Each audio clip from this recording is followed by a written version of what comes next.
And the function of vitamin K is clotting of blood. Clotting of the blood in the sense when any injury is there. If there's no clotting of blood that occurs in our body, all the blood goes away. These seeds float, they are rotten. They are not good for sowing. If these seeds sink, there are some seeds, they're sinking. These sinking seeds are good seeds. The factors for which crop variety improvement is done, we will check with yield, high yield. For high yield, we are doing this crop variety improvement. High yield means increasing the productivity per acre. Next thing, after high yield, quality. You have to improve the quality also. Now this quality consideration differs from plant to plant, from broiler and eggs. Now we are going to see for broiler. It is vitamin rich. What vitamins are there? Vitamin A and K. Protein rich with adequate fat. So why are these provided? For better growth rate. And better feed efficiency. For feed efficiency, 6 varieties of fishes. Now, how can we done their nutrient should be different. The food that they feed should be different. Suppose we are going to cultivate Katla. Katla is surface feeders. And then what we are going to cultivate? Common carp. It is bottom feeders. Katla, common carp, and then mrigals. It is also bottom feeders. Mrigals. Namaste. This is your Charanya. I will be telling you food from class 6 to class 10. Now let us see class 6. Food, where does it come from? Now what is food? Food is any substance consumed by a living organism to provide nutrition. Food is any substance consumed by a living organism to provide nutrition. Now, what is this nutrition? Nutrition is the process of taking in food and utilizing it for the growth and repair of our body. This is nutrition. Let us see the requirement of food.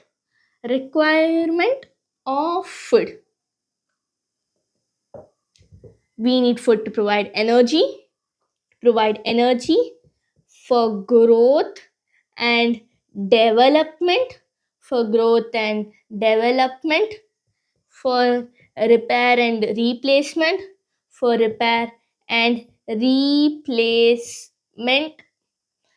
and for protection, to protect our body against diseases. We require food. This is the requirement of food. Let us see now what's a meal. Meal is a food consumed at a particular point of a day. Suppose lunch is a meal. The food consumed at the noon is known as lunch. Breakfast, the food consumed during morning is known as breakfast. So there are meals: lunch, breakfast, dinner. Now let us see about ingredients. Ingredients are the materials used to prepare food. Suppose to prepare chapati, we require wheat flour and water. To prepare dosa, we require urud dal, water, rice, salt. To prepare dosa, we required urud dal, water, rice and salt. This is the food item. These are the ingredients required to prepare this food item. We saw what is definition, requirement of food, meal, ingredients. Now let us see the different sources of food.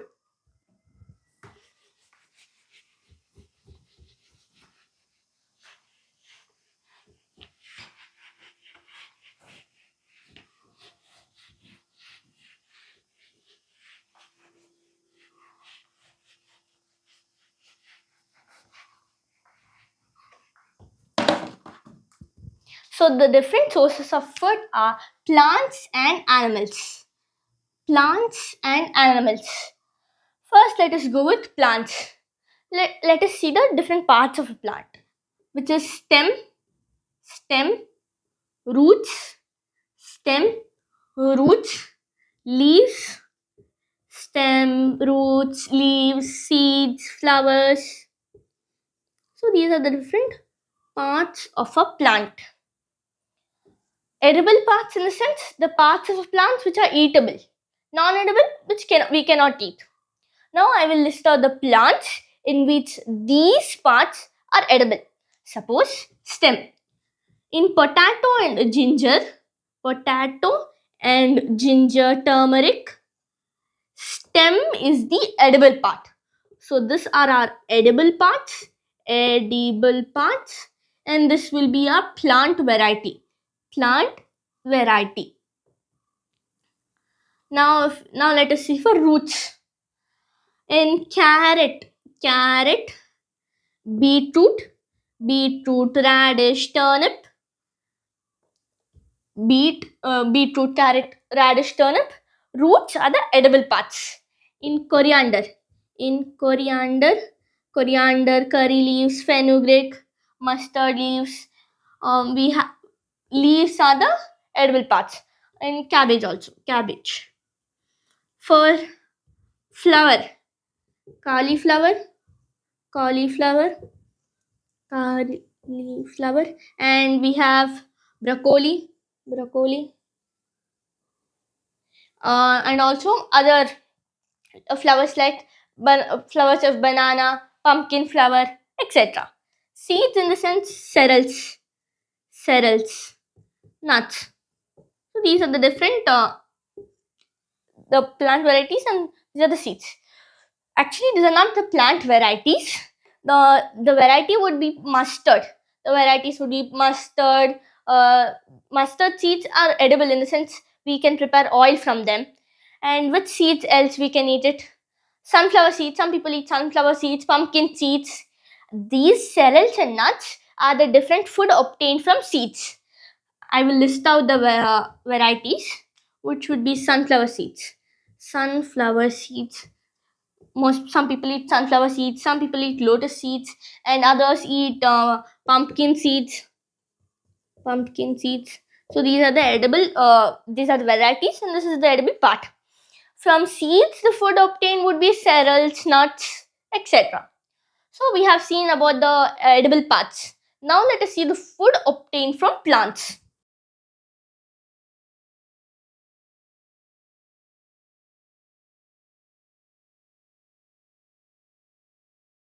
So now we are going to see food obtained from plants. From seeds, we have cereals, and other spices. Sugar is obtained from sugar cane. Oil. Most seeds produce oil like mustard seeds, sunflower seeds. Now vegetables.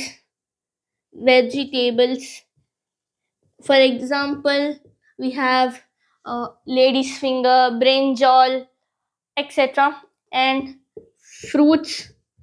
For fruits, we have custard apple, jackfruit, mango, papaya. And next, fruits, vegetables, oil, sugar, spices, cereals. We have beverages like tea, coffee. They are prepared from different parts of a plant. Now wait 1 minute. Fruits, beverages, vegetables, oil, sugar, spices, cereals, legumes. So these are the different food obtained from plants. Cereals, spices. Spices add a distinct flavor to the food which is prepared. They also have medicinal value. Like turmeric and other spices have medicinal value and also have religious value, which is turmeric. Possesses a religious value. And sugar is obtained from sugarcane. Now oil is obtained from mustard seeds, sunflower seeds, etc. Now we have vegetables like brinjal, lady's finger, etc. Now fruits, mango, papaya, jackfruit, custard apple. Beverages, tea and coffee. Legumes are the peas, green peas, pigeon pea, etc. So these are the different food obtained from plants. Now let us see the food obtained from animals.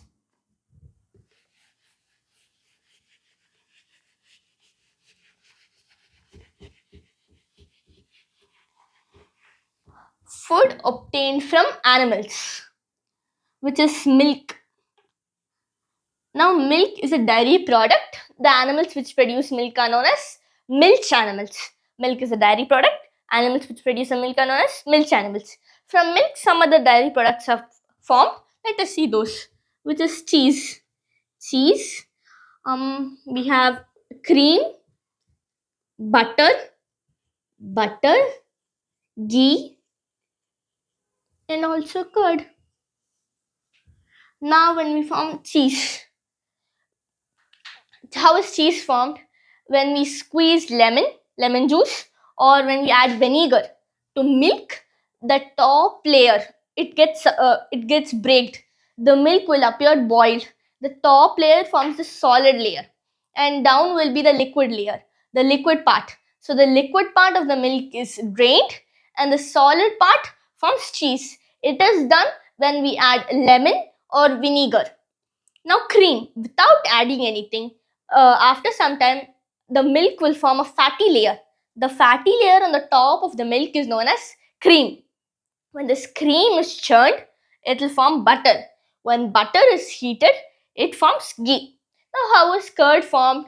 Into this milk, heated and condensed milk, if we add 2 to 3 drops of milk, it will turn into curd. So, these are the different dairy products. And another thing obtained from animals is meat. Meat of goat, chicken, mutton, etc. And we have eggs of poultry animals like ducks, hens, etc. From these we obtain eggs. Now for meat is obtained from seafood as well as goat and hen. Meat is obtained from these animals. And also we find oil. Oil is obtained from, sometimes oil is obtained from fishes. Some fishes produce oil. Like the famous fish oil is cod liver oil. Cod liver oil. It has various health benefits. It improves concentrations, boosts up our strength. This is the famous fish oil. So milk, meat, oil, and also honey. Honey is also an animal product. Now, honey is prepared from the nectar collected in the flowers. Flowers have nectar. From that collected nectar, honeybees prepare honey. They store this honey in a beehive. Beehive is their home. The beehive which contains honey is known as honeycomb. The beehive which contains honey is known as honeycomb. So these bees are highly social and colonial insects. They have three different type of individuals, which is drones, queen, and workers. Queens are the female ants, female bees. Drones are the male bees, and workers are the female bees which are unable to reproduce. Now, this worker's mouth part is modified such that they can collect nectar. This is about the different individuals in a beehive. Let us see the process of rearing bees for their honey and wax is known as apiculture. The process of rearing bees for their honey and wax is known as apiculture. Now we have seen about these bees, which is bees which produce honey. Honey is a source of food produced from animals. Now let us see, it's not a source of food, it's the food produced from animals. We completed sources also. In sources, we saw plants and animals. Plants, we saw the different parts and the food obtained from plants. In animals, we have seen the food obtained from animals, which is the mainly milk, meat, or sometimes oils, and honey. Let us go with on the basis of food habits, how are organisms grouped.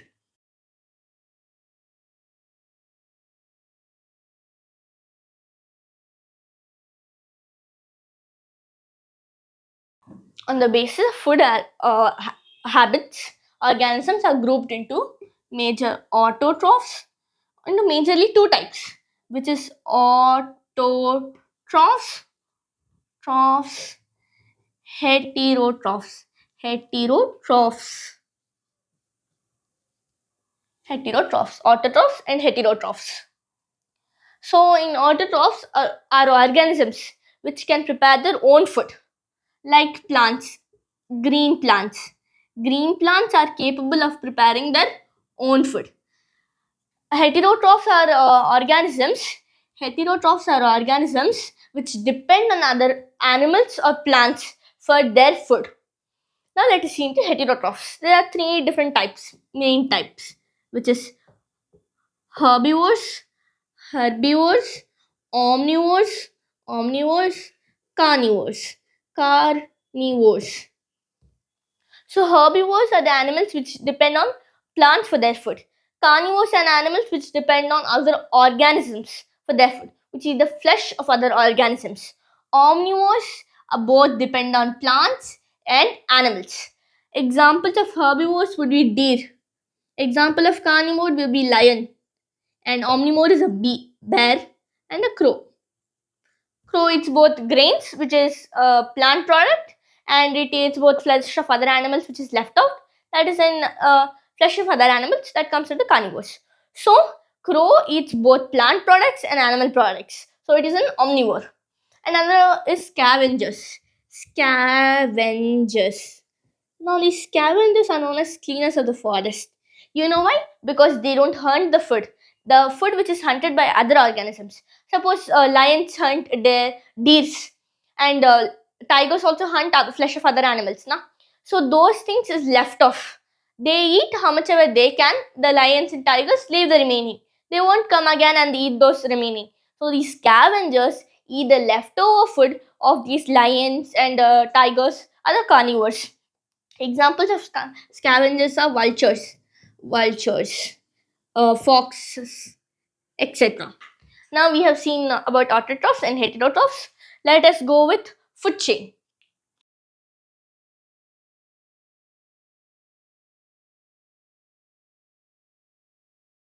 Suppose I will draw you a simple food chain, which would be plants, deer, and lion. So this is the plants. This is the producer. It produces food. Produces. From this, after this produces, next comes the consumers. There are three different organisms, you can tell: producers, consumers, and decomposers. Producers are always in the first step of a food chain. Consumers begin from the second step, and decomposers are present at every step, at every link in a food chain. Now a producer, plants, consumers, we saw this. One more thing, the second link, this is the second step. Now this is always a herbivore. The second step would be a herbivore. After the second step, carnivores continue. Now let us see another food chain. Plants, some insects, few insects like pests, they eat plants. These are eaten by frog. Now frog is eaten by snake. Now snake is eaten by peacock, or we can say eagles. So this is the another food chain. In this plants, first step is a producer. After this, consumers start. The second would be herbivore. Sometimes it would be a herbivore, but here some insects even eat other animals, no, other things except only plants. After that, we have, actually we can take a particular insect name, grasshopper. Now grasshopper. From here we are consumers start, and this would be a carnivores, which is frog, snake, and peacock. This is an example of a food chain. Now we have completed, on the basis of food habits, how our organisms divided.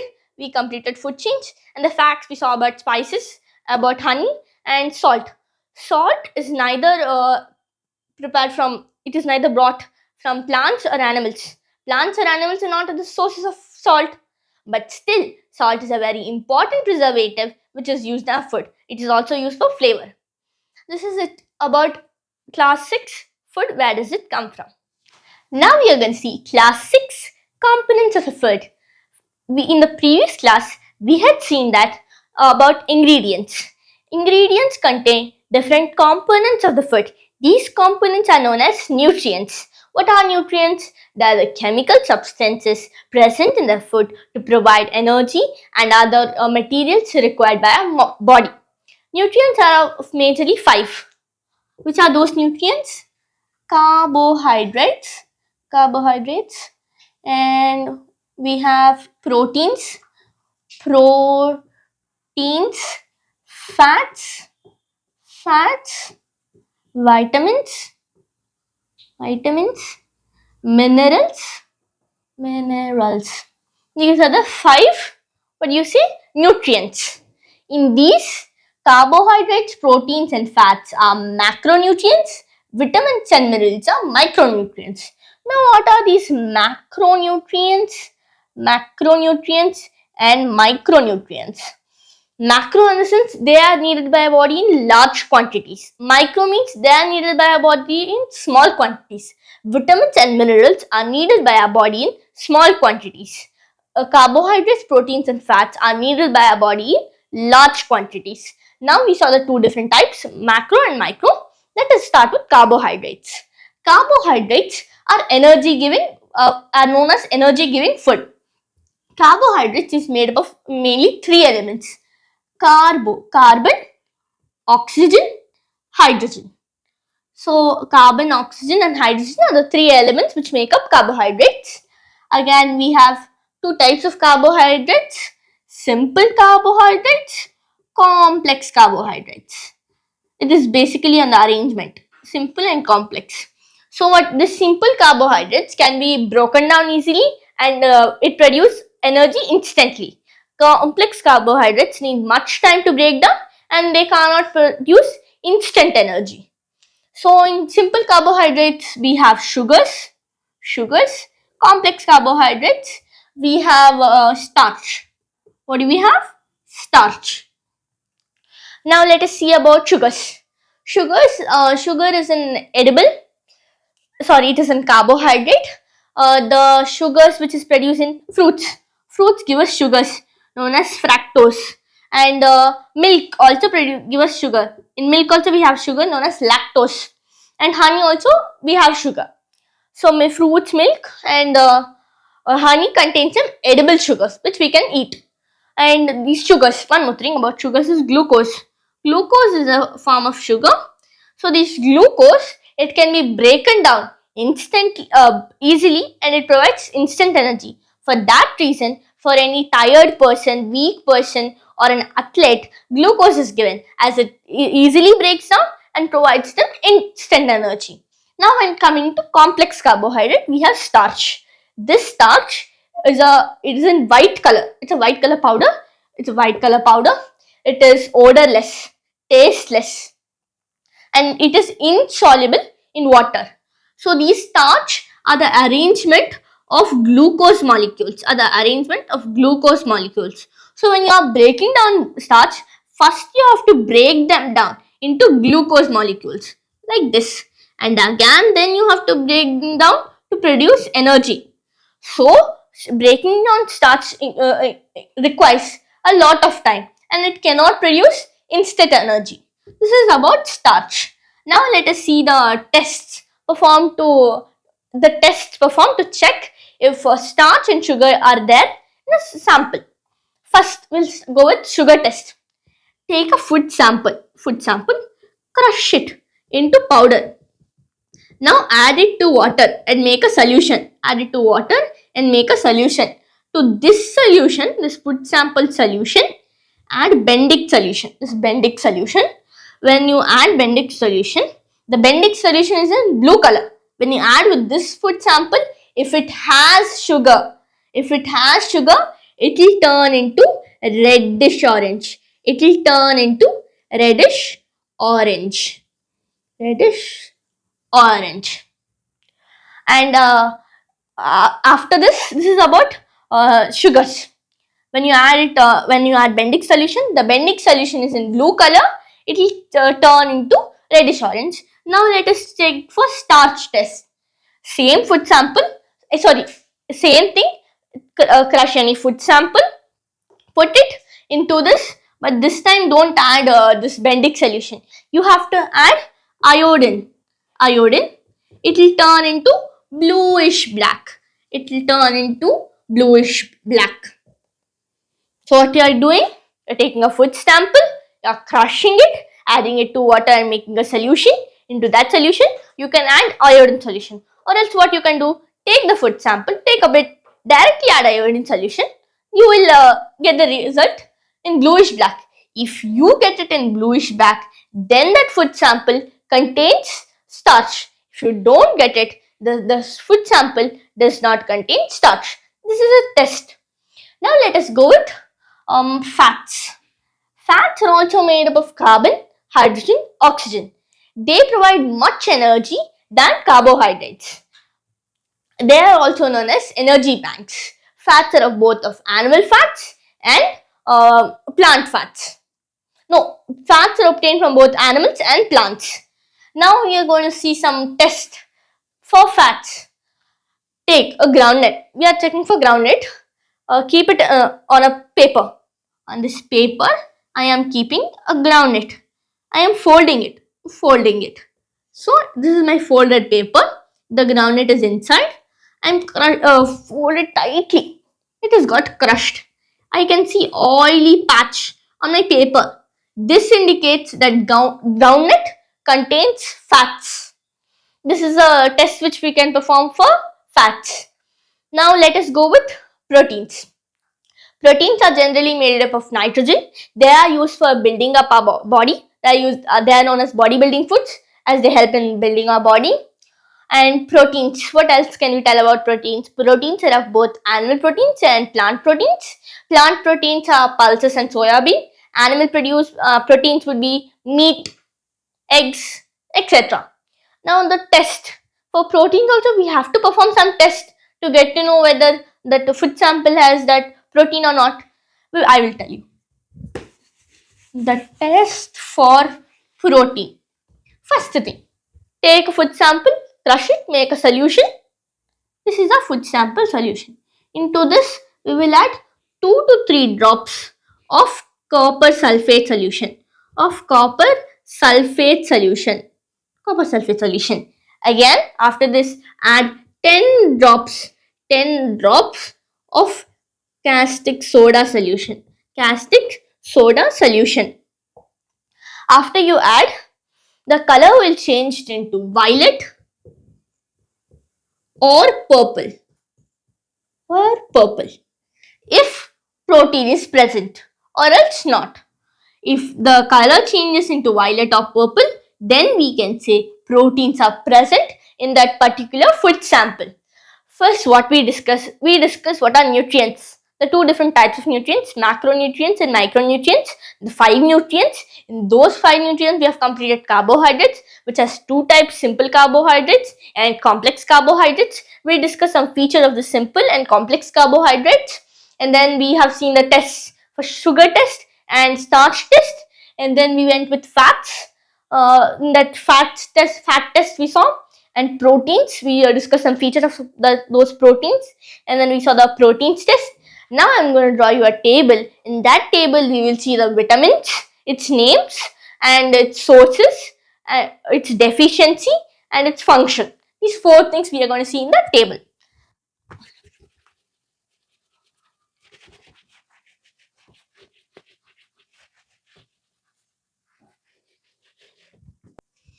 Now we are going to see the table. First thing will be our name, the name of the vitamin, and then this would be our source of the vitamin, and then the function of the vitamin, and its deficiency.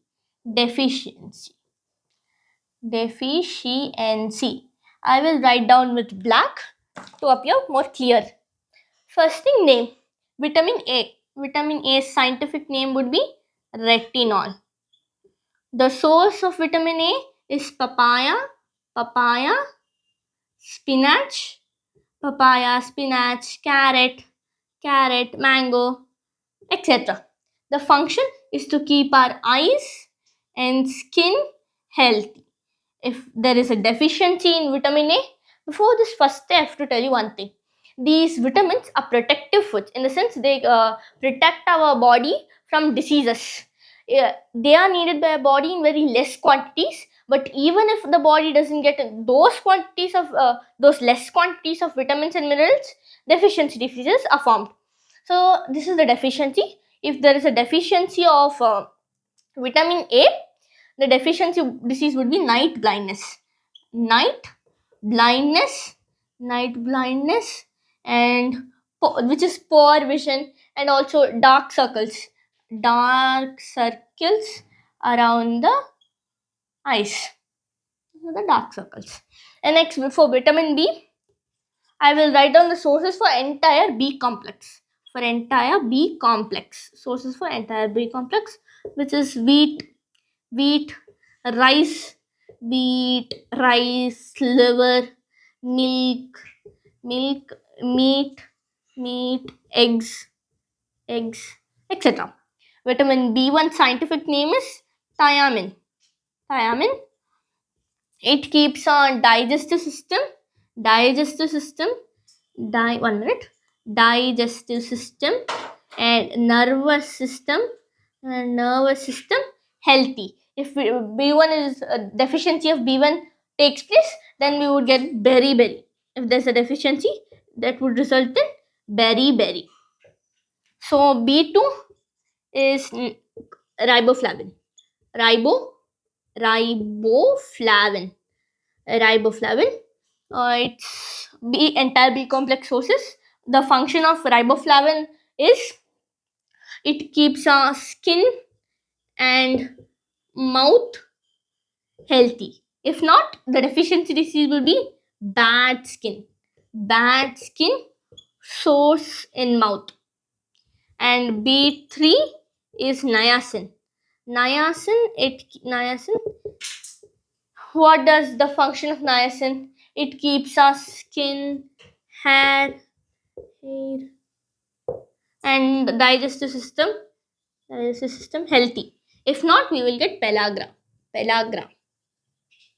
And for vitamin B12, it is cobalamin. And what is the function of vitamin B12? Is the production of red blood cells. Deficiency would cause anemia. Now let us see for vitamin C, D, E, K. Just a minute, I'll erase this. For vitamin C, D, K, we will see.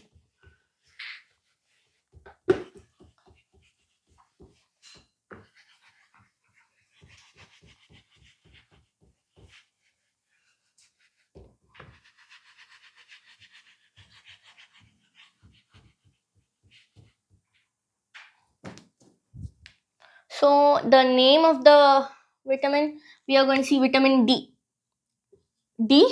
Its scientific name is calciferol, and the source of vitamin D is sunlight, fish liver oil, in the sense the fish liver oil, the oil which is produced from fish liver, and then milk and butter. The function of vitamin D is to keep our bones healthy. So the deficiency disease would be rickets, and smooth bones in adults. For vitamin C, we have the scientific name as absorbic acid, and this source is citrus fruits like amla, guava, and also tomatoes. Citrus fruits. And the function of vitamin C is to keep our gums and teeth healthy. If not, the deficiency disease would be scurvy. And then for vitamin D over C, and then we have to see for vitamin E. Vitamin E's scientific name is tocopherol. Tocopherol. Tocopherol. We will see the function of vitamin E. The function of vitamin E is to keep our skin healthy. To keep our skin healthy. Its deficiency disease would be some skin diseases. But mainly, what is the deficiency? It is reproductive failure. Reproductive failure. Reproductive failure. And then we have to see the sources. Sources of vitamin E. Vitamin E would be 1 minute. Full whole grains. Whole grains. Whole grains. Whole grains. Nuts. Olives. Whole grains, nuts, olives. Green leafy vegetables. Green leafy vegetables. For vitamin K. Vitamin K's scientific name is phylloquinone. Phylloquinone. Phylloquinone. It's the scientific name of vitamin K. And vitamin K's source. Source is green leafy vegetables. Here also green leafy vegetables will come. And then other things we have is that tomato, egg, that egg yolk. It is the vitamin K's sources. And the function of vitamin K is clotting of blood. You may get a doubt. Clotting of blood? Clotting of blood is good for health? Actually, clotting of the blood in the sense when any injury is there. When any injury is there, if there's no clotting of blood that occurs in our body, all the blood goes away after the injury. Hence, if vitamin K is there, the blood clots at the site of injury. That vitamin K's function. It helps in clotting of blood. If there is no clotting, if there's no vitamin K, the deficiency disease would be excessive bleeding after injury. So this is the deficiency disease of vitamin K. Vitamin D sources: sunlight, fish liver oil, milk, butter. The function: bones, it keeps our bones healthy. If not, deficiency disease, rickets, and smooth bones in adults. Vitamin C, other name is absorbic acid. Examples, which means sources, is citrus fruits such as guava, amla, etc. And it keeps our gums and teeth healthy. If not, we get scurvy. Vitamin E, scientific name is tocopherol. It is present in whole grains, nuts, olives, and also green leafy vegetables. It keeps our skin healthy. If not, the disease which we will get is reproductive failure. Vitamin K, its scientific name is phylloquinone. It source is tomato, egg yolk, and green leafy vegetables. It helps in clotting of blood at the site of injury. The deficiency disease would be excessive bleeding at the site of injury. Now let us see about minerals. For minerals also we need this chart. But for minerals, we aren't going to discuss the functions. We will go only with deficiency diseases.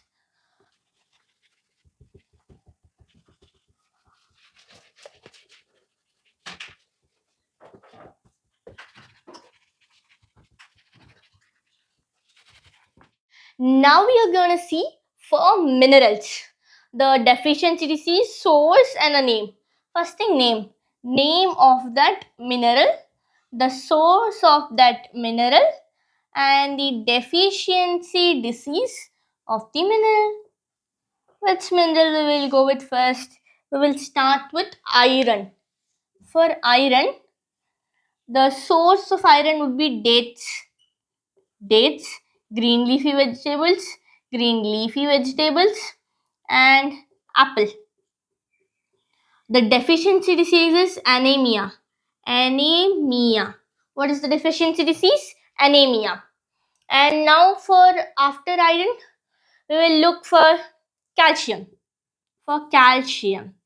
Calcium. Calcium, what are the sources? It would be milk, milk products, pulses, and it is eggs. The deficiency disease would be weak bones and teeth decay. weak bones and teeth decay. Decay. Weak bones, teeth decay. This is the deficiency disease for calcium. And now let us see for phosphorus. For phosphorus, what are the sources? The sources would be meat, fish, eggs. Deficiency disease is weakness. Is weakness. Weakness, and it would be weak bones and teeth. Weak bones and weak teeth. That is our deficiency disease. Now we would see for iodine. Now iodine we would get mostly from iodized salt. Iodized salt and seafood. And seafood. The deficiency disease would be goiter. It would be goiter. So this is for minerals. These are few minerals, those sources, and the deficiency diseases.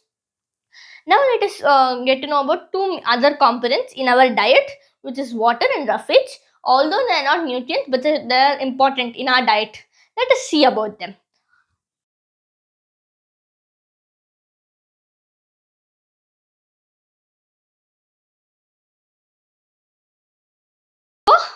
Roughage, water, and roughage. Let us see these two. Roughage. For water, we will first discuss its feature. Water, our body is made up of 70% of water. Our body 70% is made up of water. The functions of water: it absorbs, transports nutrients. It absorbs nutrients, it transports nutrients. It regulates our body temperature. What does it do? It regulates our body temperature, and it releases waste in the form of sweat. It acts as a solvent for many chemical reactions to take place in our body. These are the functions of water. Let us see for roughage. What is roughage? Roughage is the undigested food. Roughage cannot be digested. It is fiber. It is fiber. Suppose it is a fiber, it cannot be digested. Why? There are no enzymes. There are no enzymes in our body to digest this fiber. So it directly goes to the waste. It adds bulk to the undigested food. It helps in easy bowel movement. That is the reason roughage is needed. Fiber na, so threads. So you can observe roughage is present in the fruits or vegetables which have more threads. In mango, while you're eating mango, some of the thread-like fibers get stuck in your teeth. So mango also contains roughage. And sweet potato. Sweet potato. It also contains roughage. So this is about roughage and water. Now let us see some deficiency diseases. Already we have seen. Before that, first let us see about balanced diet. Diet is the food we eat in a day. Balanced diet in the sense, a diet which contains all nutrients in appropriate quantities suiting a person's body is known as a balanced diet. If balanced diet is not taken, he or she may suffer with deficiency diseases. Malnutrition is one deficiency disease. What is that deficiency diseases? Disease, malnutrition. It occurs, malnutrition, it occurs due to over or undernutrition. In the sense, over nutrients, malnutrition occurs. Under means very less nutrients, very less nutrition, malnutrition occurs. This is the disease. And apart from this, we have the deficiency of carbohydrates. If you don't consume proper amount of carbohydrates to your body, you would suffer with a deficiency which causes weakening in your body as it provides energy. And now let us see the deficiency of proteins. The deficiency of proteins is known as kwashiorkor. Kwashiorkor. And deficiency of both proteins and carbohydrates is known as marasmus. Marasmus. So what are the main symptoms of kwashiorkor? The symptoms are scaly skin, bulged eyes, and stunted growth. For marasmus, the person becomes so weak that he or she will not be able to walk at all, will not be able to move at all. So proteins, it builds our body. If that is not there, the person will look very thin, weak, pale. That's the reason we will get kwashiorkor. And if proteins, in a sense, if body doesn't build, and also we don't have the strength and energy, from where we get from carbohydrates. Both carbohydrates and proteins are not there. No strength only in our body, no muscle development, so the person will not be able to move at all. This is about the deficiency diseases, kwashiorkor and marasmus, malnutrition, and we have discussed about scurvy and all in the previous chart only, the table. Now anemia. About anemia, I have to tell you something important. Anemia. You have seen deficiency of B12, deficiency of iron, both cause anemia, but both do not cause the same anemia. This is caused due to the reduction of red blood cells. Reduction of red blood cells. B12's deficiency, reduction of red blood cells, anemia causes. But iron, if iron is not there, reducing of hemoglobin, because the reduction of lack of hemoglobin causes anemia. So two types. First type is because of red blood cells, and second type is because of hemoglobin. Now in this class 6 components of food, we have seen about the nutrients, the 5 nutrients, and what are the two different types, macro and micronutrients. And we saw the tests. Carbon dioxide, carbohydrates is divided into two types, complex and simple. The test for sugar and test for starch. We saw about proteins, fats, and minerals. About minerals, I forgot to tell you one more thing. Vitamin C. Vitamin C is highly sensitive to heat. It is highly sensitive to heat. Vitamins are again divided into fat soluble, water soluble. Fat soluble vitamins are vitamin A, D, K, E, K, and water soluble are B, C. B complex and C. This I forgot to tell you. And we discussed the chart in that name, source, function, and deficiency disease. For minerals also we have completed the name, source, and deficiency diseases, water and roughage, and deficiency diseases, and the just deficiency diseases of different nutrients. Malnutrition is caused due to under or over nutrition. Kwashiorkor is caused due to the deficiency of proteins. Marasmus is caused due to the deficiency of both proteins and carbohydrates. Now we are going to see class 8, crop production and management. In the previous classes, we saw what is food, the different components of food. In this class, we are going to see cultivation of food. So, what is the crops? First thing which we will be seeing is preparation of soil. Crops. What are these crops? Crops are the cultivation of the same plant at one place on a large scale is known as crop. The cultivation of the same plant at one place on a large scale is known as crop. This crop is divided into two types, which is kharif crops and rabi crops. It is divided on the basis of when the seeds are sown for these crops. For kharif crops, the seeds are sown during the rainy season. For rabi crops, it is sown during the winter season. Rainy season in India lasts from June to September. Winter season in India is from October to March. The crops sown during kharif season are cotton, paddy, maize, groundnut, etc. Crops sown in rabi season would be wheat, linseed, tea, etc. Now let us see the agricultural practices. Now what are these agricultural practices? There are a series of steps involved in this crop cultivation. Those steps are known as agricultural practices. Let us see them order wise.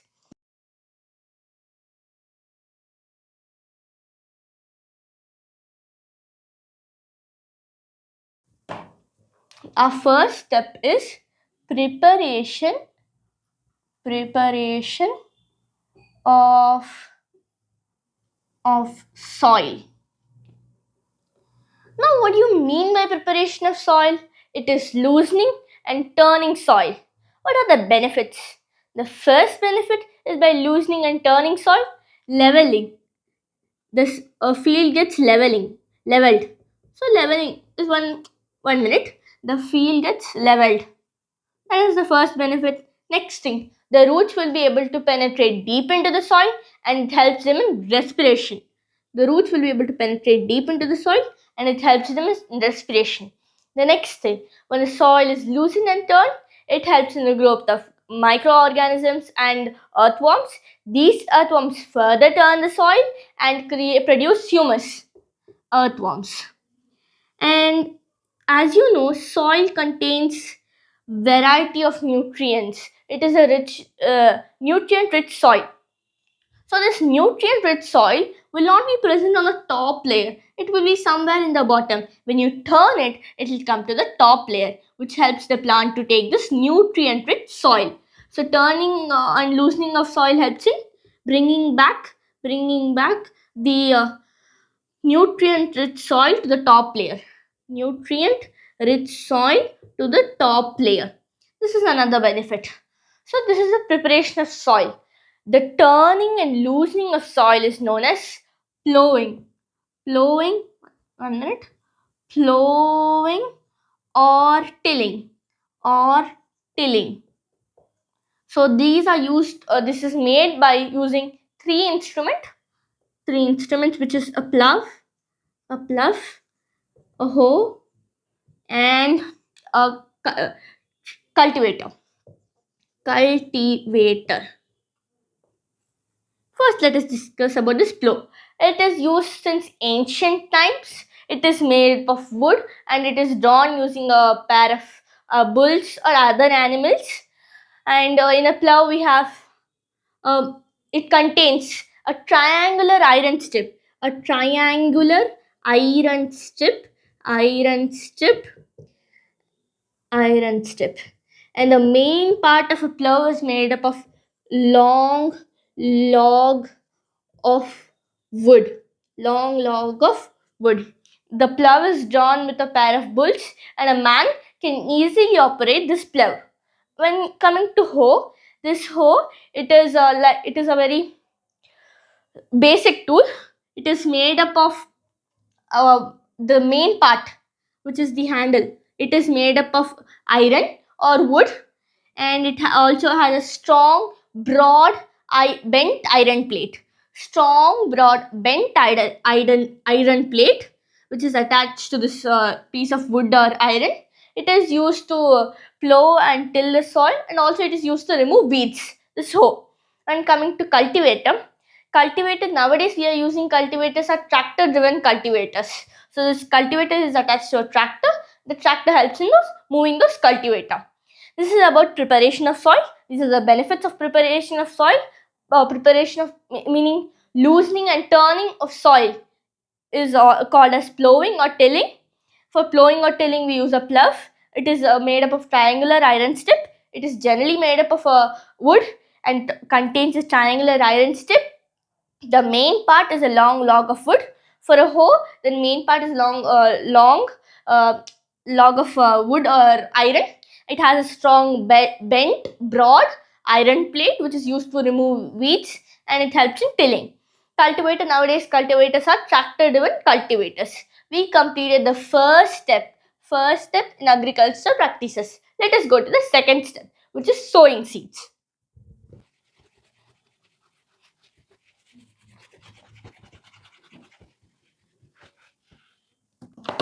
The second step is sowing seeds. Sowing seeds. Now, before sowing these seeds, one thing we have to ensure the seed quality should be clean and healthy seeds. Now we can't break that seed, check how the seed is, and again sow it. Can you sow roasted seeds? No, it won't sprout. So how to check? The basic experiment to check whether these seeds are fit for growing or not is that take a bowl. In that bowl, drop these seeds. If these seeds float, they are rotten.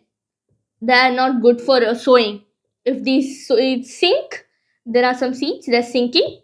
These sinking seeds are good seeds, are good ones. Now, what is the main reason behind checking like this?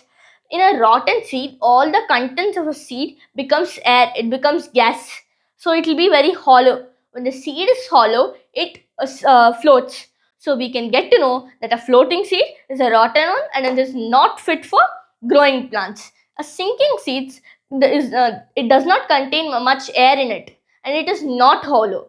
That's why it sinks. So a sinking seed is a good one. This is a basic experiment to check whether seeds are good ones or not. Now let us go with sowing seeds. What are the instruments used for sowing seeds? It is a traditional tool, and we have another one is seed drill. Seed drill. So what is this traditional tool? It has a funnel. Through this funnel, I'll draw this side. It has a funnel, traditional tool. It has a funnel. From this funnel, seeds are dropped. This funnel is connected to 2 to 3 pipes. From these pipes have sharp ends. From the sharp ends, seeds are dropped. This is using a traditional tool.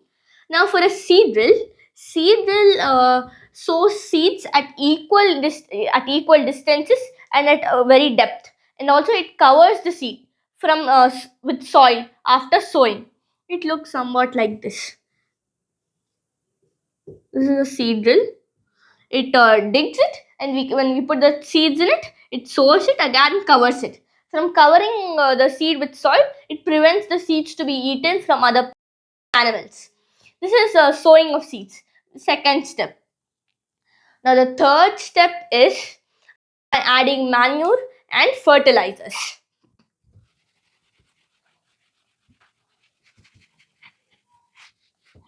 Now adding manure and fertilizers. Manure and fertilizers. First, let us go with manure. What is this manure? That animal waste, plant residues. When they get decomposed, they form manure. The decomposition of animal waste and plant residues are known as manure. It is very useful. Let us know some uses of this manure. It helps in retaining water. In the sense it holds water, and then it improves the soil texture. It improves the soil texture. It adds humus. It helps in the growth of friendly microorganisms.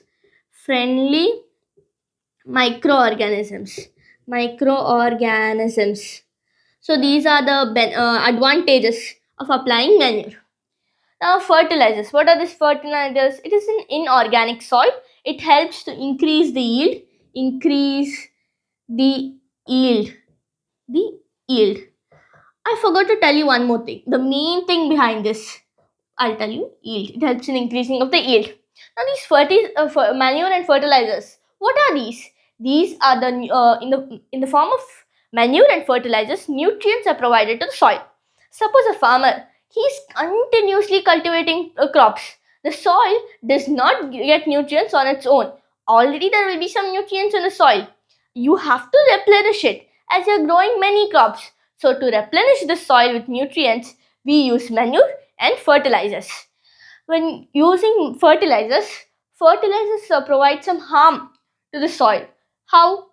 If you provide the soil with excess fertilizers, when supplied water, these fertilizers mix with the water and cause water pollution. Now we saw about advantages of manure. advantage of fertilizer, it increases the yield, and disadvantage also, it causes the pollution of water. Let us see the difference between manure and fertilizer.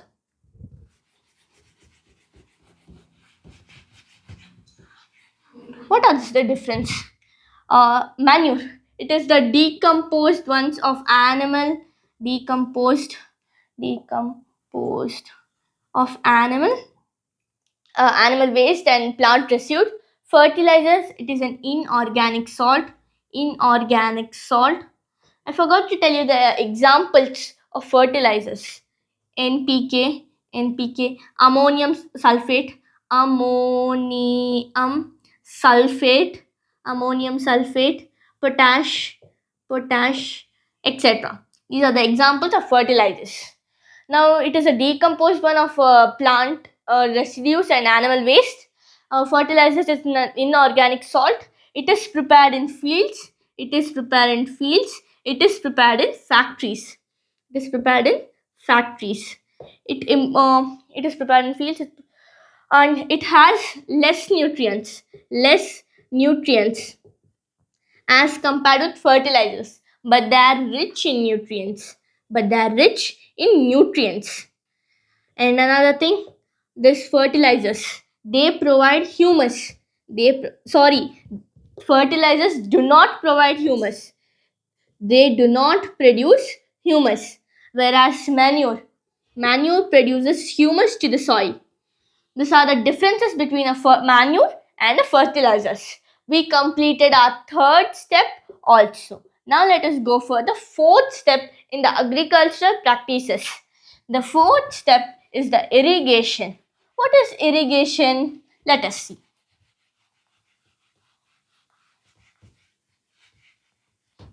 What is irrigation? Irrigation is the supply of water to crops at regular intervals. What is irrigation? Irrigation is the supply of water to the plants at regular intervals. Now let us see the sources of water. That's how we get irrigated, na? The plants get irrigated. The sources of water.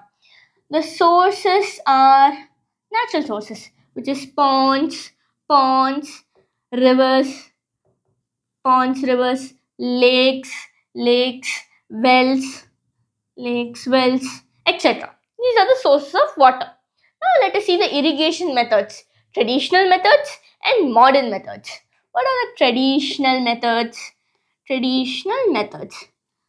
There are four, which is moat, it is a pulley system, Dekli, Rahat,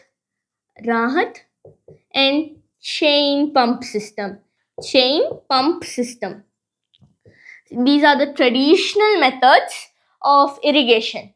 When you see the modern methods of irrigation, it is basically two: sprinkler system and drop system. Modern methods is sprinkler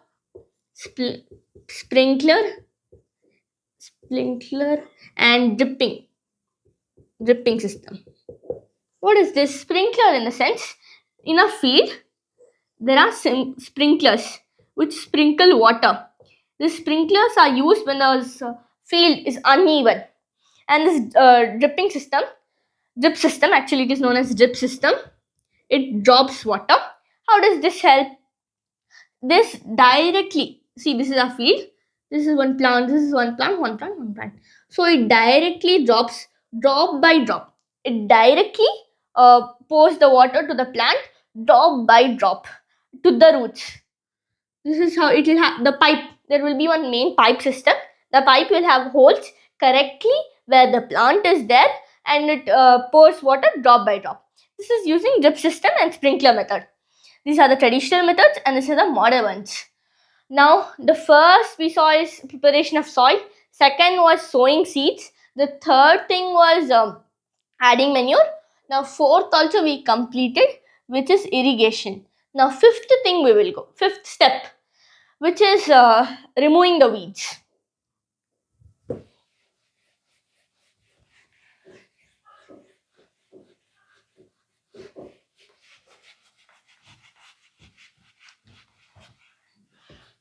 Our fifth step is removing the weeds.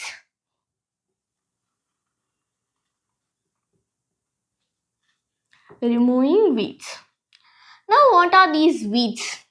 These weeds are unwanted plants.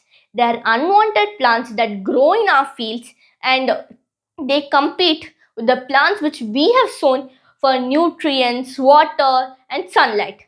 So, you have to destroy the weeds at the first stage before the weeds flowering takes place. Now, how do we destroy the weeds? We can spray weedicides. Weedicides can be sprayed to remove these weeds. And also, we have many pests infecting our plants. We can spray pesticides. While spraying weedicides, the farmer should be very careful wearing mask, closing his nose, because weedicides damage the person's health who the person is spraying. The person who is spraying. So weeds can be removed using weedicides. And sometimes insects, pests also damage the crops. Then you can use insecticides, pesticides, etc. This is protection of crops. So will be our fifth step, removing the weeds. Now let us go for our sixth step. The sixth step is harvesting. What is this harvesting? After the plant matures, you have to cut the plant. That is called as harvesting. It is done using a sickle. Sickle will look somewhat like this. It is done using a sickle. 1 minute, I'll draw it properly. So this is a sickle. The harvesting is done is using a sickle. In harvesting, we have two, which is winnowing and threshing. These are the two steps. Now, what is threshing and winnowing? It is first we'll see with threshing. The separating of seeds from the chaff. Chaff is the outer covering. Separating of the seed from its chaff is known as threshing. Now, how is threshing done? To a very big round cylindrical thing. We have many. The plants, seeds, and chaffs both are there. A group of plants are taken and it is beaten to those round cylindrical things. When it's beaten, the chaff gets opened and the seeds falls. This is known as threshing. Beating the stems and stalks, beating the stalks on a round or cylindrical or a rock. When you beat it, the chaff will get opened and the seeds falls down. In winnowing, the chaff is very light. Winnowing is done with the help of air. You keep it and you keep the seeds in one plate or something like that. When you shake it, they fall down. Due to air, the chaff is separated and the seeds fall right down. That is known as winnowing. This will be our sixth step. And our seventh step is storage. Now, storage is also very important. We have harvested. We have to store our crops. How is the storage done? Why storing takes a very prominent role? Because in storing, the crops get damaged by pests, rats, by moisture. When moisture is there, fungi and microorganisms grow. And newly harvesting grains contain a lot of moisture. So we have to dry those grains in the sun so that moisture gets off and we can store them. You have to take proper conditions to store them. You should keep it safe from pests, rats, etc. Now, generally storing is done in small bags, gunny bags, but large storage. Grains are stored in large quantities in silos and granaries. At our homes, we store these grains in neem leaves, dried neem leaves. But large quantities of grains are stored in silos and it is granaries. And now we have completed the seventh step also. These are the 7 steps involved in agricultural practices. Let us see what is animal husbandry. The rearing of animals on a large scale. Animals on a large scale is known as animal husbandry. Now we have seen what is crops, the 2 different types of crops, kharif and rabi, agricultural practices. There are 7 steps. What are the instruments used? What is the importance, definitions, and in animal husbandry, what do you mean by animal husbandry? Now we're going to see class 9, Improvement in food resources. Let us see why do we need to improve the food resources? How can we improve the food resources? And the types of improvement we can do in animal husbandry. First, let us know about food. Basic thing.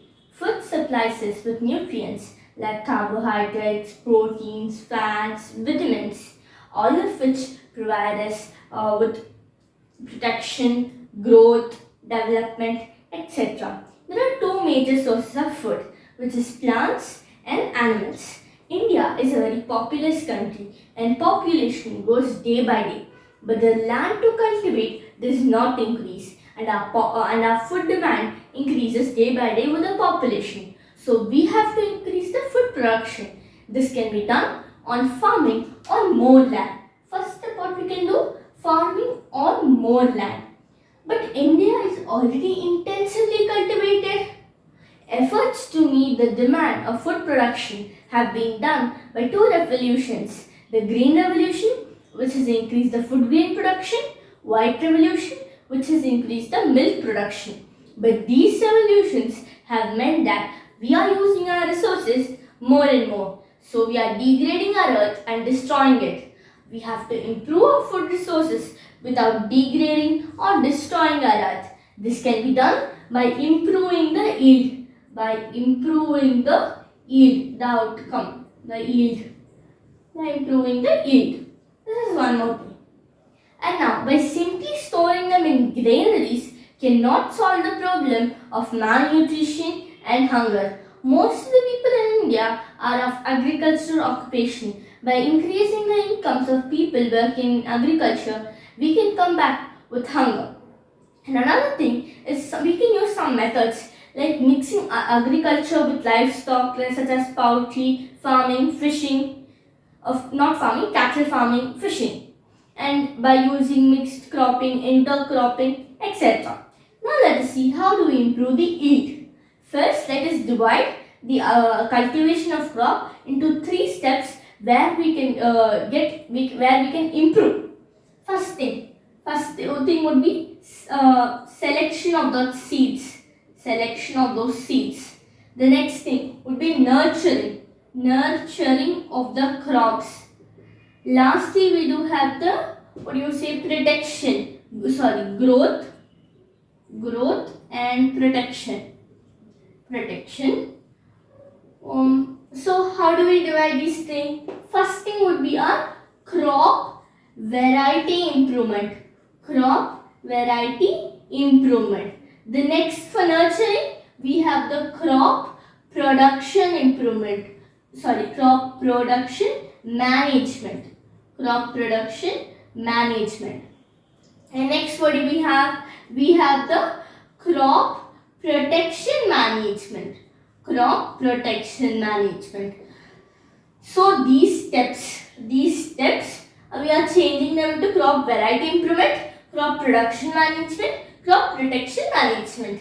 First we will start with crop variety improvement. What are the methods or types in this crop variety improvement? First thing, let us see, crop variety improvement. Now this approach is generally selecting seeds which can give us high yield. This can be done by hybridization. What is this hybridization? This is done by crossing genetically dissimilar plants. Hybridization is of three types: intervarietal, interspecific, and intergeneric. What is this? This is intervarietal, means crossing between two different varieties. Interspecific, crossing between two different species. Intergeneric, crossing between two different genus. So this is hybridization. Another method is by introducing a gene into the crop to provide us with the desired characteristics. This provides us with genetically modified crop. Now what are the factors for which crop variety improvement is done? First thing, the factors for which crop variety improvement is done, we will check with Yield, high yield. For high yield, we are doing this crop variety improvement. High yield means increasing the productivity per acre. Next thing, after high yield, quality. You have to improve the quality also. Now this quality consideration differs from plant to plant, such as baking quality in wheat, protein quality in pulses, oil quality in oil seeds. Next thing is biotic and abiotic resistance. Abiotic and biotic resistance.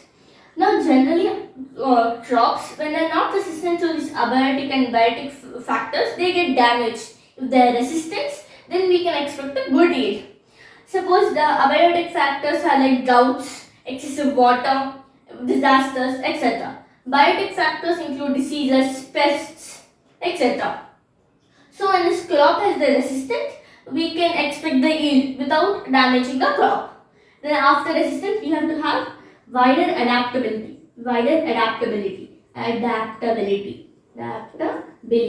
So by this, what we can do? We can grow the plants in different areas. One crop can be grown in different areas as it is having wider adaptability. It can be grown in different climates, different temperatures. The one crop, that is called wider adaptability. And next thing is change in maturity duration. Change in maturity duration. Now what is this change in maturity duration? Suppose a crop, it takes only few months to grow. Then we can plant many crops in 1 year. We can plant multiple rounds of crops in 1 year by change in maturity duration. That will also give us high yield. This is also one factor for which this crop variety improvement is done. Now we completed maturity duration, change in maturity duration, wider adaptability, biotic and abiotic resistance, quality, high yield, and next we have agronomic characteristics. Agronomic characteristics. Now what are these agronomic characteristics? Such as fodder. In fodder, we need to have tallness and profuse branching. In cells, we need to have dwarfness. That is this agronomic characteristics. Now these are the factors. For which crop variety improvement is done. These are two methods of which crop variety improvement is done. Now after crop variety improvement, what do we have the next? We have crop production management. It is generally of 3 steps. Nutrient management and irrigation, next cropping pattern. We'll see them one by one.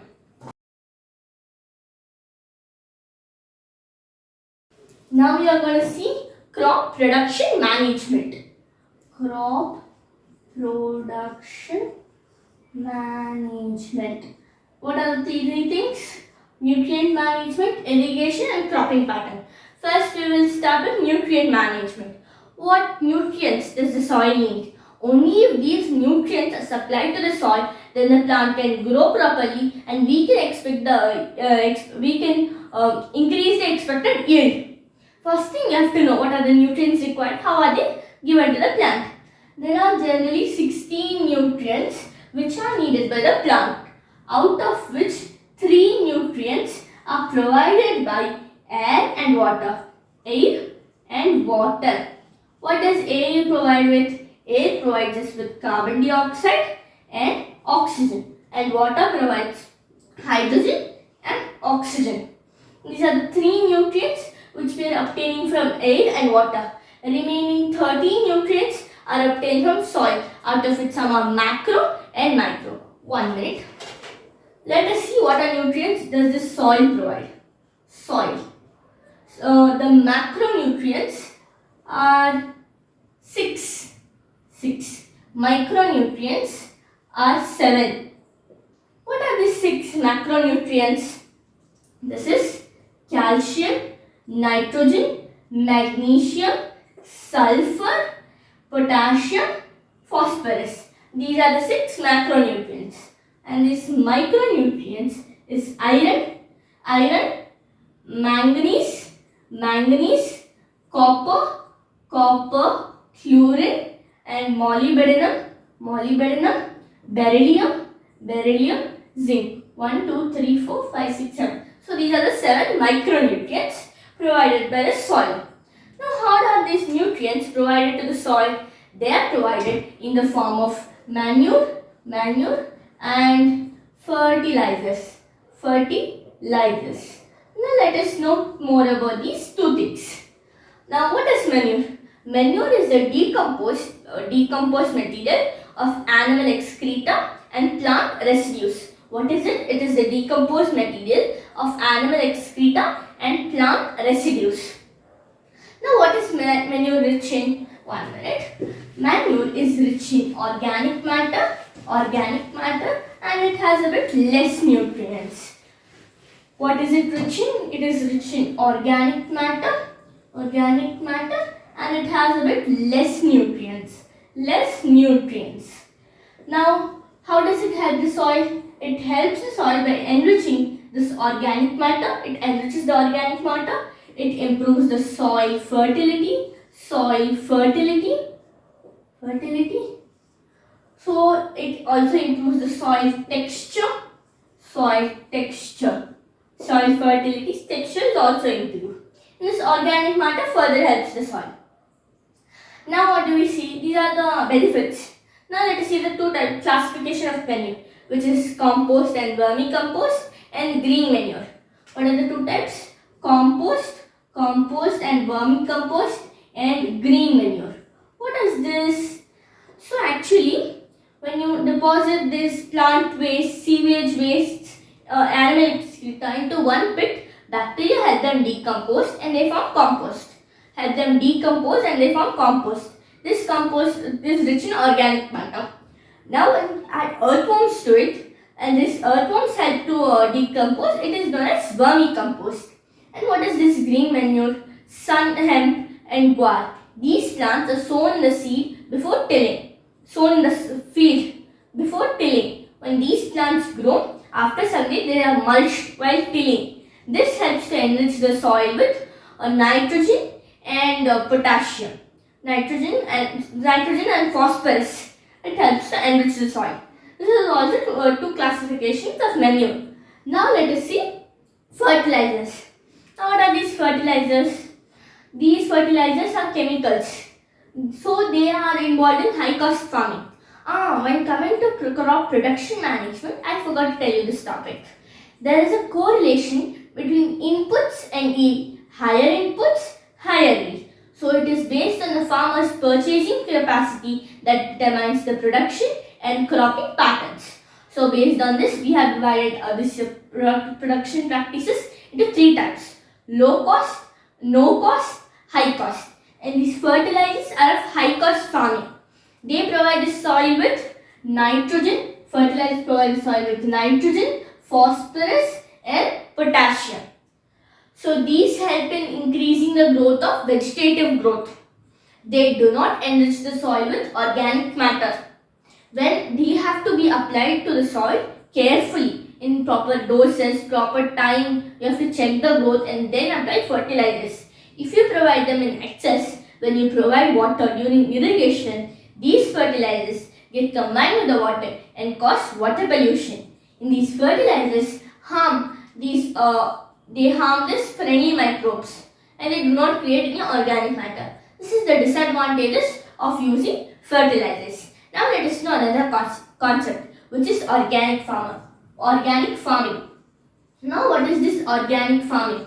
Now organic farming, it is of using no chemicals. Only we use bioagents. Anything is done by bioagents. When coming to storing, we use neem leaves, turmeric for storage. And then we use different cropping patterns like intercropping. Then what else do we have? Mixed cropping. All this will be knowing in the next stage of crop production management. Now we have completed the nutrition management. Now let us go for irrigation. Next, what are we going to cover? We are going to cover irrigation. Now generally crops in India are rain-fed. They are rain-fed. So when this rain is given to the crops, then only these crops grow properly. So if we can see that these plants are fed with rain properly with sufficient amount of water, then we can increase the expected yield. So it is necessary to irrigate the plants. And now let us know some sources. Sources for irrigation. Some sources would be canals, ponds, rivers, lakes.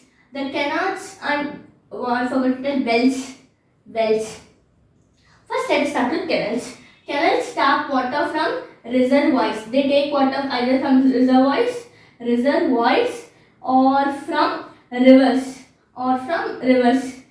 So these wells are both tube wells and duck wells. Let us discuss about them. What is this duck wells?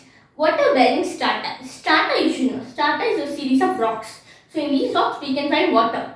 These duck wells tap water from the water bearing strata. These tube wells go further and tap water. This is the difference between tube wells and duck wells. Now wells also completed. Now canals, they tap water from reservoirs. They are man-made body of water or from rivers.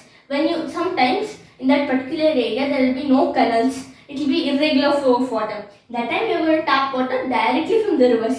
This is known as river lift system. What is it called as? Directly from the river. It is known as river lift system. Now tanks. Tanks are small reservoirs. What are they? Small reservoirs. And then some additional practices to additional sources of water is, from there we can get water is rainwater harvesting. By this also we can get water. And then water check dams. Check dams, they prevent this rainwater to the erosion. They prevent soil erosion. By this heavy flow of water, they cause soil erosion. When these check dams are placed, they ensure the smooth flow of water. Check dams and watershed system. From this watershed system, also we do get water. So this is the different sources for irrigation. Next, let us see different cropping patterns.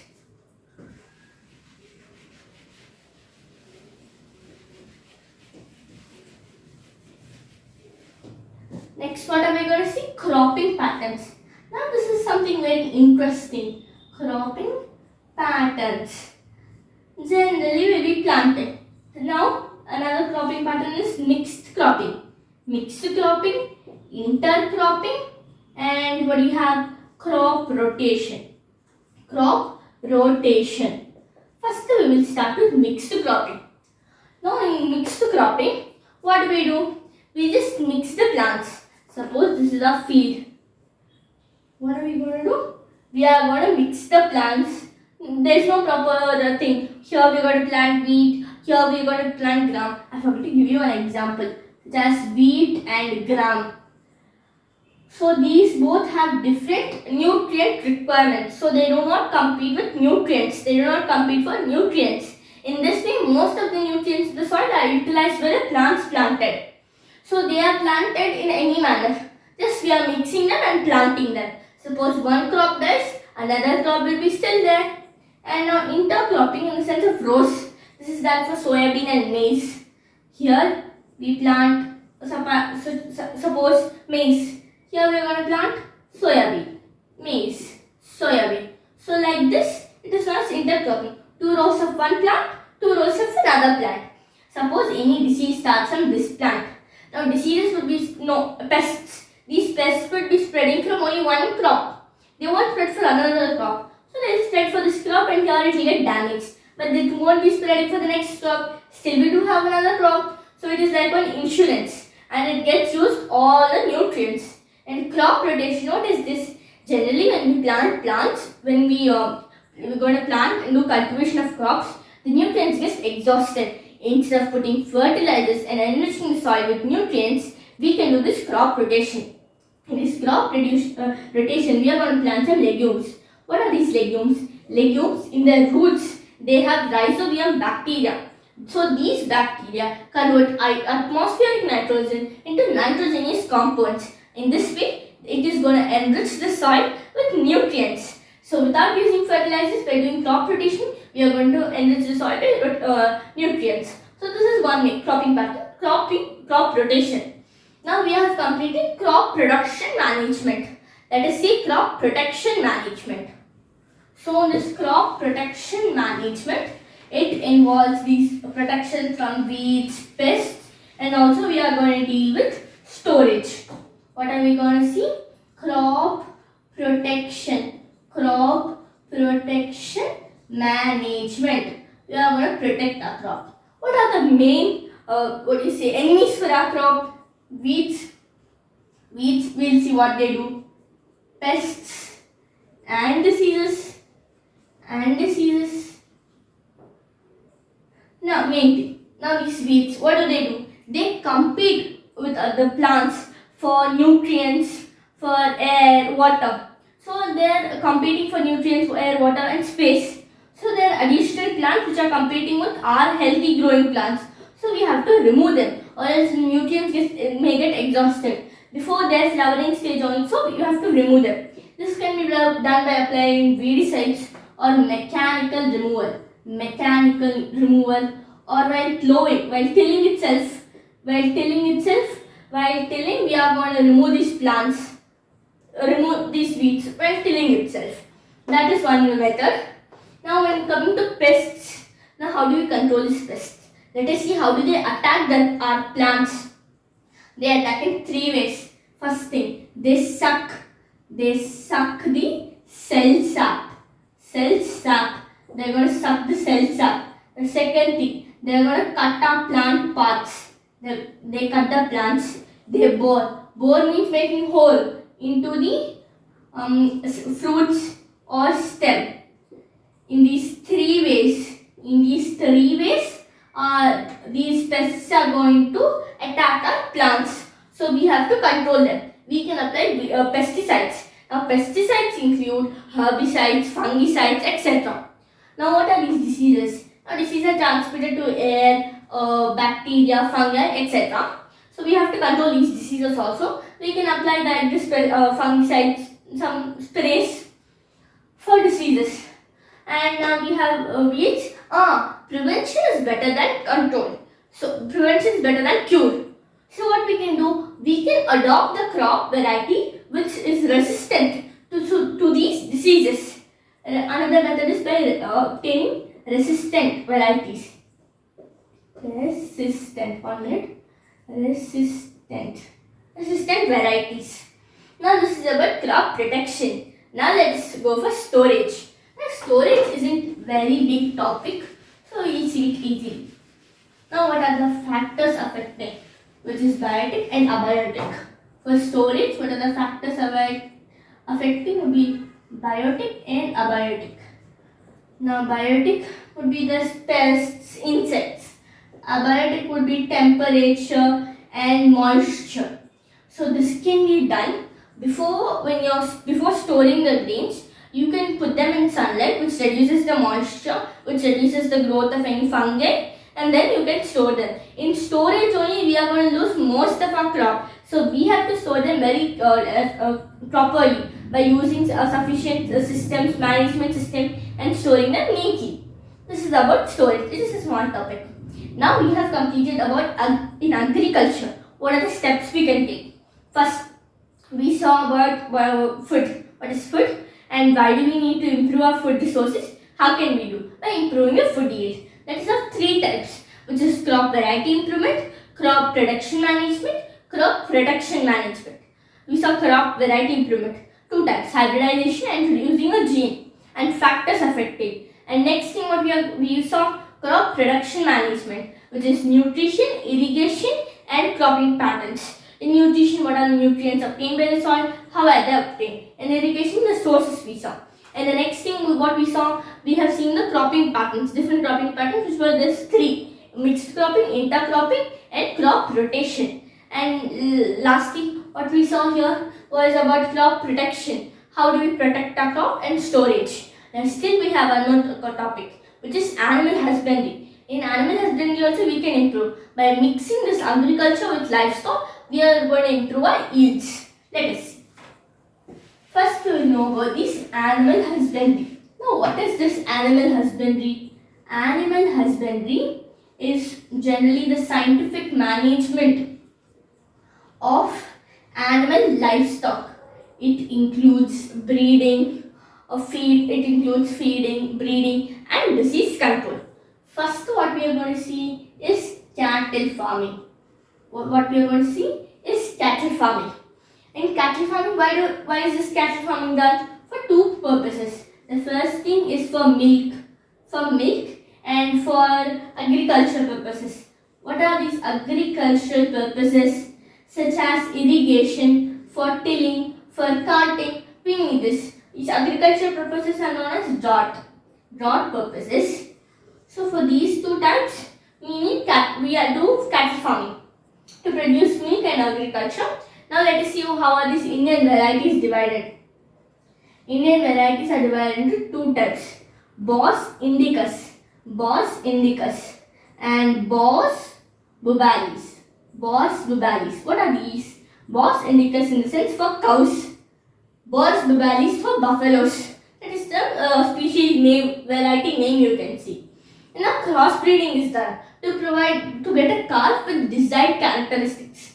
First of all, what is these desired characteristics? One cow variety will have the resistance power to diseases. Another cow variety has long lactation period. Now, what is this lactation period? It is the period when the mother cow feeds the calf with milk. It is the period where we can obtain with milk. By increasing this lactation period, we are going to increase the milk production. Now, how do we increase the lactation period? By crossbreeding. One increase the lactation period and one resistant breed. If we crossbreed, we can get a calf with desired characteristics. Before that, we have to know some Indian local breeds name and exotic breeds name. So, local breed name is Red Sindhi, and we do have a foreign or exotic breed name. That is exotic breed name is Jersey or Brown Swiss. This has high lactation. It is resistant. By crossbreeding, we can get a calf with desired characteristics. Now we have completed of the uses of cattle farming. What are the types? The two different types. Crossbreeding. Now let us check for the food and proper cleaning. First we will go with cleaning.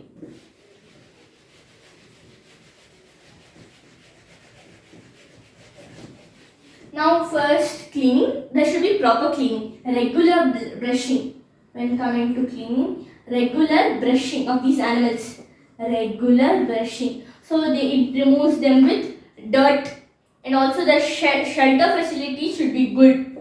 How should the shelter be? It should be well ventilated and it should protect them from harsh climate. When our cows are protected, then the milk and their users are also benefited. Then the milk is also protected.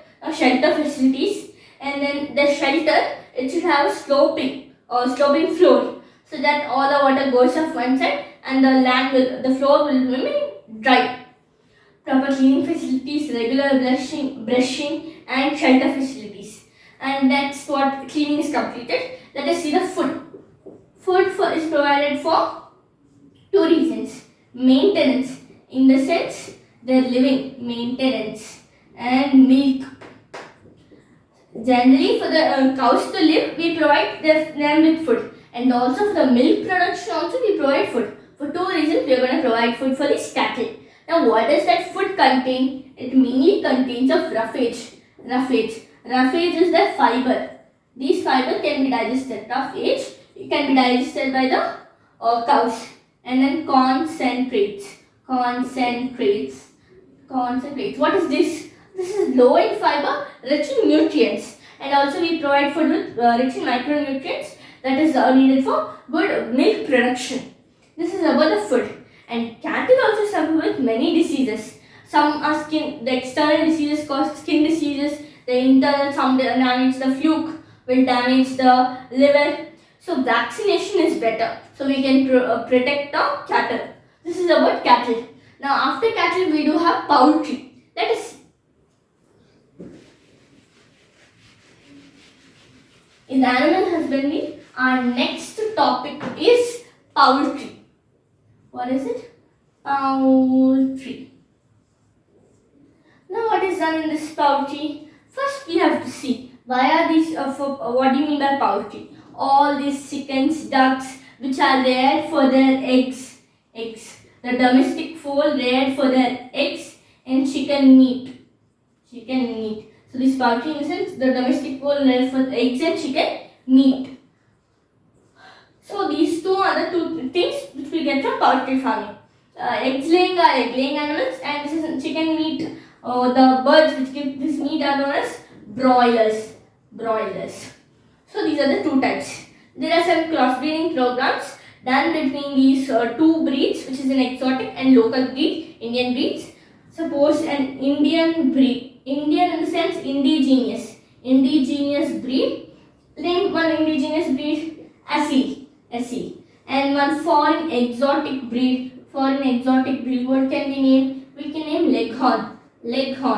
So crossbreeding programs are done to provide the chick with following character traits. What are they? First thing, number and quality of chick. Just a minute. Number and quality of chick. The next thing what would be? Dwarf boiler. Dwarf means small. Broiler, parent for commercial use. And the next thing would be it should have summer adaptation capacity, which means tolerance. Summer adaptation capacity, in the sense tolerance to the climate. Next thing, low maintenance requirements.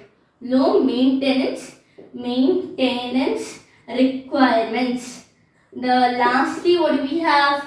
Dwarf boiler and dwarf egg laying.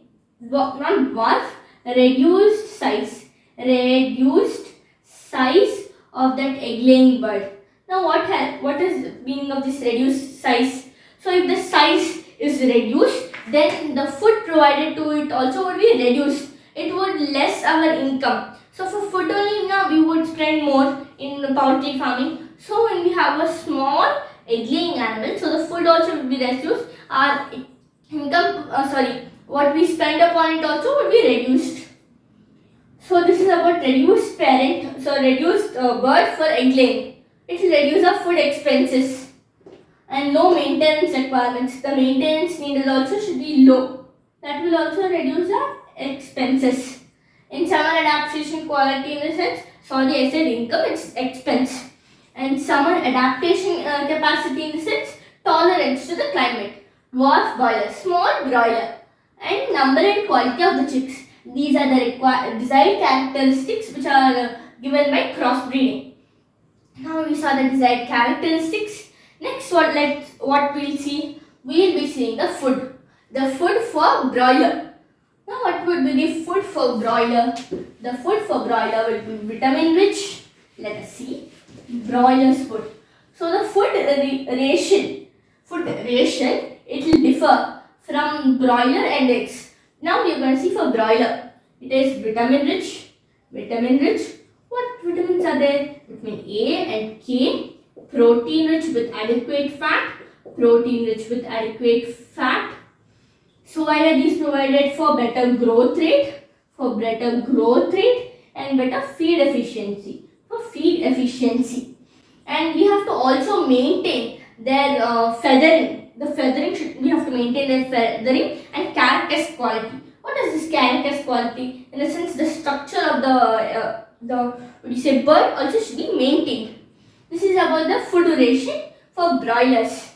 Now, coming to cleaning, we have to maintain proper cleaning facilities. Hygienic temperature also should be good and fit. And also, these poultry are easily affected by diseases. So we have to control these diseases. How do we control these diseases? So as usual, by keeping hygienic conditions and by vaccinating them. So we saw disease control, and what we saw the cleaning. You have to keep the poultry farm very clean and proper hygienic conditions, and temperature should be maintained appropriate. And next, the food for broilers, crossbreeding program, and why is this poultry mainly done? We saw. Now after poultry, we do have the fishing. Now after fishing, we have beekeeping. That's it for 9th class. Let us go for fishing. In fishing, we are going to discuss another interesting topic. First, fishing. I'll use this. Fishing. Now fishing, there are two types of fish. True finned fish. True finned fish. True finned fish and shellfish. Shellfish. So under this true finned fish, really what we call fishes like salmon, rohu, all come under this true finned fish. Shellfish in the sense mollusks, prawns come under shellfish. Now this fishing, just a minute. Now this fishing is done in two types. First thing, capture fishing. In the sense from natural resources, we are going to capture these fishes. Capture fishing. So we are putting nets in this natural resources and taking that fishes. And next thing would be, what would it be? Culture fishery. Culture fishery. Culture fishery. 1 minute. Fishery. Now what is this culture fishery? It is done by cultivating these fishes. We cultivate them in small ponds. These are the two things: capture fishing and culture of fishing. Culture fishery. And now let us see the two different types: marine fisheries and inland fisheries. Now what are these marine fisheries? Now marine fisheries in the sense saltwater fishery, saltwater fishing, and inland fishing means in that fresh water. Let us discuss about them. Two types: marine and inland. First we would be going with marine. So marine, where is it done? It is done under India's coastline. India has a coastline over 7,500 kilometers coastline. Now what are the species? The fish varieties are pomfret, mackerel,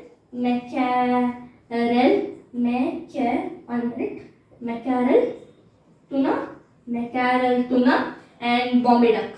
Bombay duck. These are the some fish varieties. After these fish varieties, now let us see how can we increase the yield. Now we know in ocean there are many fishes. If we are able to locate where there is a large school of fishes, school in the sense group of fishes, where there is a large school of fishes, if we locate, then we can get a high amount of yield. How do we locate? We locate using satellites and also by echo sounders. High yield is done by locating these fisheries. Not fisheries, fishes, schools of fishes.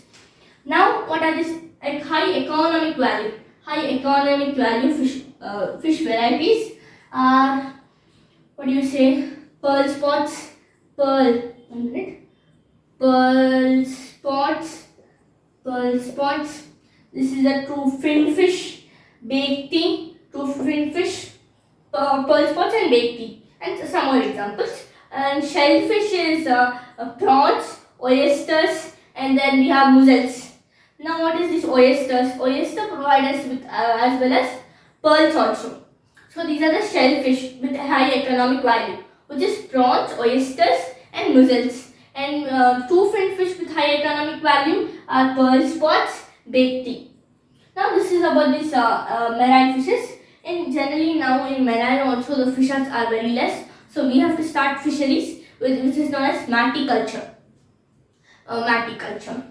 Now what we saw, the fishes in marine saltwater bodies are also reducing. So we have to start cultivating them, which is known as maticulture. Now what we saw about marine fisheries, that is marine fishing. Now let us see about inland fishing. Now what is this inland fishing? It is freshwater, which is done in canals, ponds, rivers, etc. Have you heard about the term brackish water? Brackish water. Now what is this brackish water? Both inland and marine water, they meet in this brackish waters. That is estuaries, and then lagoons. In these lagoons, these in freshwater and marine water meet. That is also brackish water. Now how is this fish farming done? Fishing done in inland water? We can do one thing. Fish culture. Suppose there is a paddy field. This is one method to increase the yield. So these are the paddies growing. In between we can put fishes.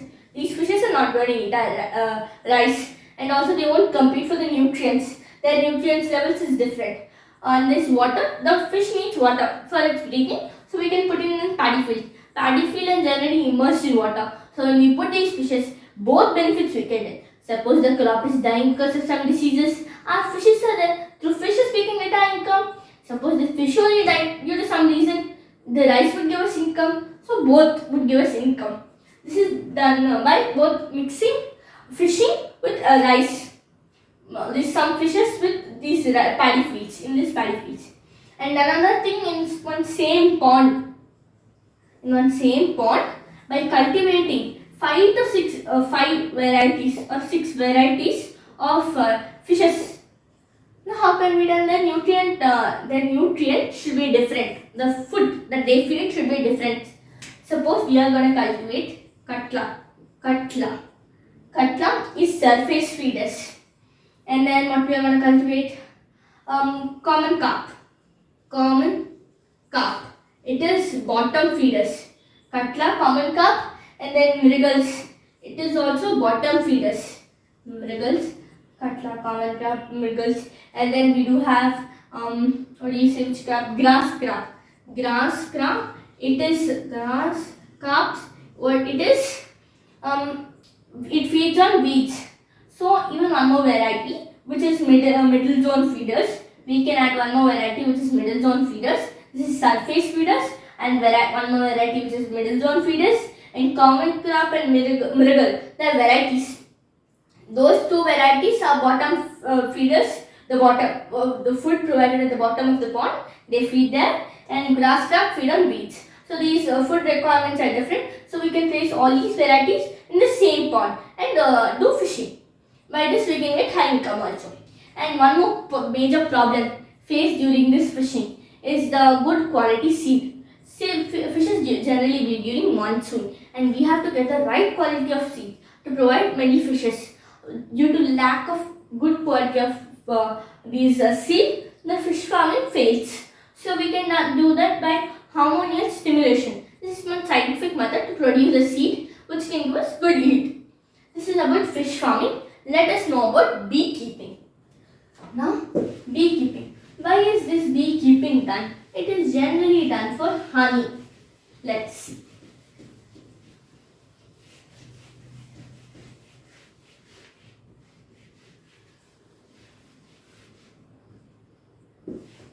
Now we are going to see beekeeping. Beekeeping. Why is this beekeeping done? Honey is widely used, so beekeeping has become an agricultural enterprise. As it is low investment, it provides the farmers with an additional initiative which provides them with high income.